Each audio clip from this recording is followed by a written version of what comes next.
ان کا ذکر کیوں نہیں آیا؟ 1,24,000 پیغمبروں کو چھوڑ کے صرف 22 پیغمبروں کا قرآن ذکر کیوں کر رہا ہے؟ اس لیے کہ جن سے مخاطبین واقف ہیں جس بات سے، صرف ان نبیوں کا ذکر ہے، نمبر 1۔ نمبر 2 یہ کہ اب دیکھیں، میں نے مثال کے طور پہ ایگزامپل ہسٹری کی دینی تھی، تو میں نے قائد اعظم کی بات کی یا پاکستان کی بات کی۔ یہاں پہ میں برٹش ہسٹری کو کوٹ کرنا شروع کر دوں، یہاں پہ یونان کی ہسٹری کوٹ کرنا شروع کر دوں، تو وہ ہم اس سے واقف ہی نہیں ہے۔ تو میں مثال دینے کے لیے بھی وہی دوں گی جس سے مخاطب واقف ہوگا۔ تو اچھا، پھر اسی طرح موسیٰ علیہ السلام کا قصہ کیوں آیا؟ کیونکہ جو نبی پاک صلی اللہ علیہ وسلم کی زندگی اور موسیٰ علیہ السلام کی زندگی، اور نبی پاک صلی اللہ علیہ وسلم کی قوم اور موسیٰ علیہ السلام کی قوم، ان میں بہت زیادہ ہم آہنگی پائی جاتی تھی۔ آپ صلی اللہ علیہ وسلم کا اپنوں کے بیچ میں پرورش پانا، پھر ان کو نکال دیا جانا، موسیٰ علیہ السلام کا فرعون کے گھر میں پرورش پانا، پھر ان کا بھاگ کے مدین چلے جانا، پھر وہاں سے بات آ کر اتمام حجت کرنا فرعون کے اوپر، تو اور پھر اس کے بعد قوم کی مماثلت کہ بنی قرآن کا اس میں کوئی شک نہیں، حصہ بنی اسرائیل کے بارے میں بات کرتا ہے۔ تو یہ ساری چیزیں اس طرح سے ہیں، ان کو اگر ہم ٹھیک طرح سے ریلیٹ کرتے جائیں اور اس طرح پھر کنفیوژنس ختم ہوتی جاتی ہیں۔ اگر اسلوب کے درد کو سامنے رکھیں گے تو بہت ساری چیزیں مطلب ایسے ہی حل ہو جائیں۔ میرا یہ کویشچن غلط تو نہیں ہے؟ مطلب مجھے یہ ہو رہا ہے کہ مجھے یہ کویشچن کرنا چاہیے تھا یا نہیں؟ نہیں، بالکل ہر طرح کا کوشچن، دیکھیں ہر وہ کوشچن ویلڈ ہے اور بہترین ہے جو آپ کے ذہن میں ابھرا ہے۔ کسی صورت میں کبھی بھی یہ مت سوچیں کہ یہ میرا کوشچن ٹھیک ہے یا نہیں ٹھیک۔ بھئی آپ کے ذہن میں ایک کوشچن نے کنفیوژن پیدا کیا تو وہ کم اہم کیسے ہو سکتا ہے؟ مجھے یہ بتائیں۔ خدا کے کلام کو سمجھنے کے لیے جیسا بھی سوال آپ کے ذہن میں آتا ہے، that is a very good question, ٹھیک ہے؟ اس کو نہ غلط کہا جائے گا جب تک آپ سوال نہیں کریں گے۔ اس کا مطلب ہے کہ ہم لوگ قرآن کو سمجھنے کے لیے ابھی تک سیریس ہوئے ہی نہیں ہیں۔ کیمسٹری میں یا فزکس میں یا میتھس میں یا انگلش میں تو میں اپنی بیٹی کو ایک لائن سے دوسری لائن پہ نہ جانے دوں، پہلے اس کا مطلب بتاؤ، پہلے اس کا میننگ بتاؤ، اس کا کیا مطلب ہے۔ اچھا جی، وہاں تو ہم جانے نہ دیں کہ یہ آپ کو سمجھ میں نہیں آئی تو آپ اگلی لائن کیوں پڑھ رہی ہیں، ابھی تو پیچھے والے پیرے ہی نہیں آپ کو سمجھ میں آیا۔ لیکن قرآن کے حوالے میں آپ دیکھیں کہ قرآن میں پہلی بات تو ہمارا یہ ہے کہ ہم نے کبھی میننگ بھی سمجھنے کی کوشش نہیں کی۔ پہلا تو یعنی ہم نے اپنی عقل کو اس حد تک سلایا ہوا ہے کہ ہم یہی کرنے کے کہ مجھے اگر سمجھ میں نہیں آ رہا تو even why I am studying, why I am reciting this قرآن، مجھے بھی سمجھ میں بھی نہیں آ رہا تو میں پڑھ کیوں رہی ہوں۔ پہلے تو مجھ سے یہ سوال ہے کہ آخر کس بیسس پہ میں قرآن ختم کیے جا رہی ہوں اگر مجھے سمجھ میں نہیں آ رہا، کیا چیز ہے۔ اچھا، اگر ثواب لیا جاتا ہے تو اس ثواب کا کیا کرنا ہے جس کو آپ ابھی ایک سپارہ پڑھ کے اور تھوڑی دیر کے بعد ضائع ہو جائے گا، غیبت میں اتنا ضائع ہو جائے گا۔ اس کا ثواب تو اسی کا ملنا تھا نا کہ جس انسٹرکشن کے اوپر عمل کیا جائے گا۔ سوال کریں، ضرور کریں، اور جو بھی کریں گی، جیسا بھی کریں گی، وہ سوال بہترین ہوگا، وہ اہم ہوگا۔ اس کو کسی صورت میں سب سے پہلے آپ نے اپنے اندر یہ کانفیڈنس پیدا کرنا ہے کہ آپ کے سوال اہم ہیں کیونکہ آپ اللہ تعالیٰ کے کلام کو سمجھنا چاہ رہی ہیں۔ اور یہی سب سے پہلی یہ جاگتے ہوئے دماغ کی بیسیکلی علامت یہ ہے کہ اس کے اندر شکوک، شبہات، سوال، اس کے اندر الجھنیں، اور وہ کیونکہ وہی جس کے اندر شک اور جس کے اندر الجھن اور جس کے اندر سوال پیدا ہوتا ہے، اس کا مطلب ہے کہ وہی اپنے خدا کی بات کو جاننے کے لیے متجسس ہے۔ تو it's a very good sign. جی شہابہ، کوشچن کامنٹ۔ ہاں جی، میں یہ جی کوشچن بھی ہے، کمنٹ بھی ہے، دونوں مکس ہیں، مجھے بھی سمجھ نہیں آ رہی کیا ہے یہ۔ میں یہ دیکھ رہی تھی کہ ہم نے جب دیکھا کہ قرآن سمجھنے کے اعتبار سے آسان ہے، تو اب یہ اتنی ہسٹری میں جانا، آپ دیکھیں کہ بعض لوگوں کو ہسٹری میں انٹرسٹ ہی نہیں ہوتا کہ جیسے ڈیٹس اور اس طرح کی چیزیں یاد کرنے کتنی مشکل لگتی ہیں، تو اتنی ہسٹری پھر جاننا کیا مشکل نہیں ہو جائے گا پھر؟ ٹھیک ہے، اچھا دیکھیں، پہلی چیز یہ سمجھنے کی ہے کہ اب اس آیت کا بھی ہم نے سمجھ لیا کہ قرآن علی ذکری، ہم نے اس کو کلام کو آسان بنایا ہے، سہل میں مدثر، ٹھیک ہے۔ تو ہے کیا کوئی نصیحت پکڑنے والا؟ یہاں پہ یہ جو آیا ہے نا، آسان بنایا ہے، کس چیز کے لیے بنایا ہے؟ تو یہ دیکھیں کہ اس کو اللہ تعالیٰ کہہ رہے ہیں میں نے اس کو تذکیر کے لیے آسان بنایا ہے۔ یہ نہیں کہا گیا کہ یہ کتاب آسان ہے۔ ریمائنڈرز لینے کے لیے، میسج پہنچانے کے لیے یہ کتاب آسان ترین کتاب ہے کہ اگر آپ سورہ نبا اس وقت گاؤں کے ایک بندے کو جس نے کبھی کتاب نہ دیکھی ہو، آپ شہر کے ایک بندے کو جس نے کبھی پہلے قرآن نہ پڑھا ہو، ذرا اس کو یہ پڑھنا ہے، صرف سادہ ترجمے کے ساتھ یہ قرآن اس کے سامنے پڑھنا شروع کریں کہ لوگ آپس میں ایک دوسرے سے سوال کرتے ہیں اس بڑی خبر کے بارے میں جو آنے والی ہے. یہ لوگ اختلاف میں پڑے ہوئے ہیں، ہرگز نہیں. عنقریب ان لوگوں کو پتہ چل جائے گا. پہاڑوں کو دیکھو، زمینوں کو دیکھو، اپنی نیند کو دیکھو، دن کو دیکھو، کیسا ہم نے اس کو کام کرنے کا ذریعہ بنایا. رات کو تمہاری آرام کا ذریعہ بنایا، تمہارے لیے جوڑے بنائے ہیں، تمہارے لیے باغات اتارے ہیں. تو ان ساری چیزوں کے بعد آخر ایک وقت مقرر ہے اور تم خدا کے پاس پہنچو گے. اس دن آسمان ایسے ہو جائے گا، اس دن پہاڑ چل رہے ہوں گے اور جہنم اس دن طاق میں بیٹھی ہوئی ہوگی. اس سارے میں مجھے بتائیں کیا میسج ہے؟ صرف اس نے ایک بات پہنچانی ہے کہ لوگوں اپنے اعمال کے اوپر متنبع ہو جاؤ. خدا کے سامنے تم نے پیش ہونا ہے. کوئی اس میں ہسٹری ایکسپلین کرنے کی ضرورت پڑے گی؟ اس سے بڑھ کے کوئی اور چیز ہے؟ کوئی یہ سورہ البقرہ سنانا شروع کر دیں، پہلا پارہ سنانا شروع کر دیں اسی سادہ انداز میں، تو یہ اپنا ابلاغ مؤثر طور پر کرتی چلی جائے گی، کچھ بتانے کی ضرورت نہیں پڑے گی. تو پہلی چیز یہ ہے کہ اس آیت کے بارے میں غلط فہمی ہے اصل میں، کہ یہ شاید یہ کتاب سمجھنے کے لیے آسان ہے. یہ کتاب تذکیر کے لیے، نصیحت لینے کے لیے آسان ہے، ریمائنڈرز دینے کے لیے آسان ہے. خدا کے سامنے جواب دہی کا احساس پیدا کرنا ہے، اس کے سامنے ہم نے اپنے ایک ایک عمل کو پیش ہونا ہے. اس احساس کو پیدا کریں تاکہ میں کس طرح سے اپنی سوچوں کی، اپنے ظاہر کی، اپنے باطن کی اصلاح کر لوں.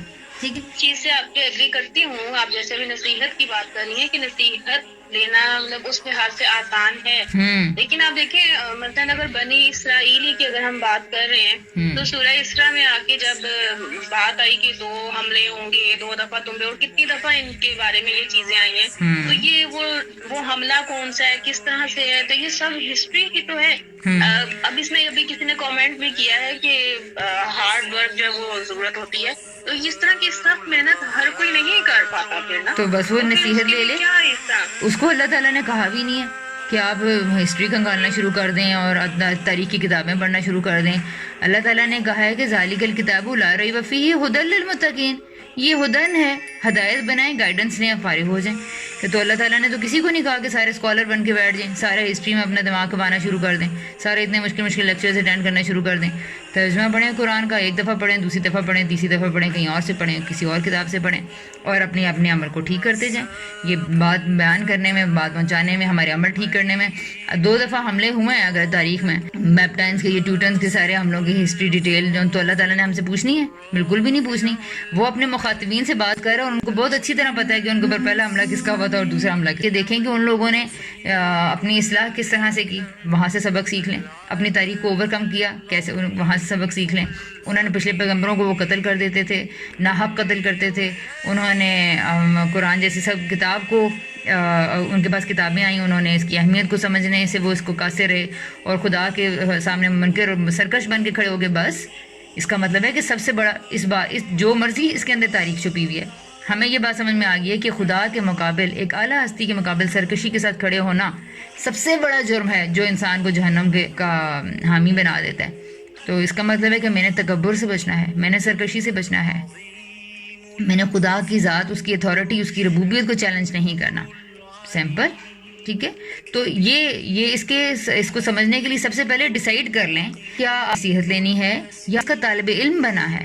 تو یہ 2 چیزیں فرق ہیں.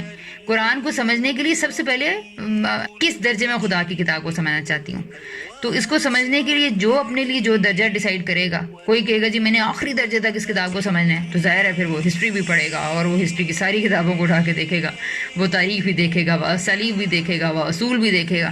یہ سارے اصول بھی جو ہم پڑھ رہے ہیں یہ تو ہم ایز این اسٹوڈنٹ پڑھ رہے ہیں، تو اس کو تو غرض ہے ہدایت لینے سے، اپنا عمل ٹھیک کرنا ہے. اللہ تعالیٰ نے میرے سے اس کے اصولوں کے بارے میں اور اس کے اسالیب کے بارے میں کوشچنز نہیں کرنے. اللہ تعالیٰ نے پوچھنا ہے کہ بھئی تم نے بچوں کی تربیت کیسی کی تھی؟